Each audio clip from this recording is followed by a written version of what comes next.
si tu es un amateur, ne reproduis pas ça chez toi. Donc j'ai branché tout simplement sur du 230 un câble 3G15. Donc là, on a bien du 230. Et là...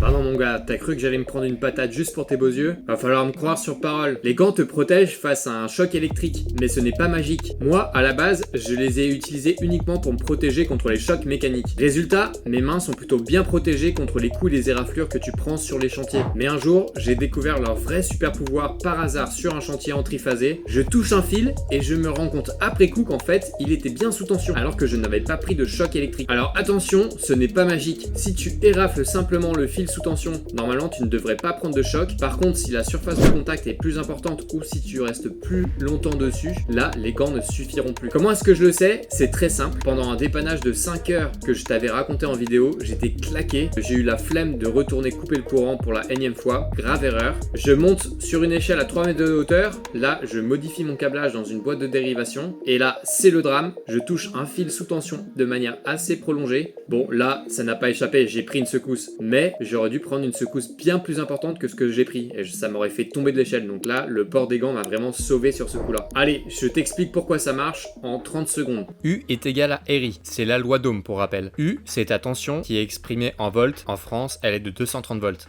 R, c'est la résistance du conducteur qui va subir cette tension. Donc ici, c'est ton corps. Et I, c'est l'intensité que ton corps va subir sous cette tension de 230 volts. Or, comme ta résistance va augmenter via la résistance des gants qui s'additionnent à celle de ton corps, pour une même tension donnée de 230 volts, l'intensité que tu vas recevoir va diminuer. Plus tes gants ont une résistance élevée et plus tu augmentes la résistance globale de ton corps et donc tu réduis l'intensité de la secousse que tu vas recevoir. Mais attention, ce ne sont pas des gants isolés 1000 volts. Ils vont juste amoindrir la secousse fortement que tu peux ressentir. Bref, protège-toi, mais reste conscient de leurs limites. La meilleure protection, ça reste de couper le courant avant toute intervention.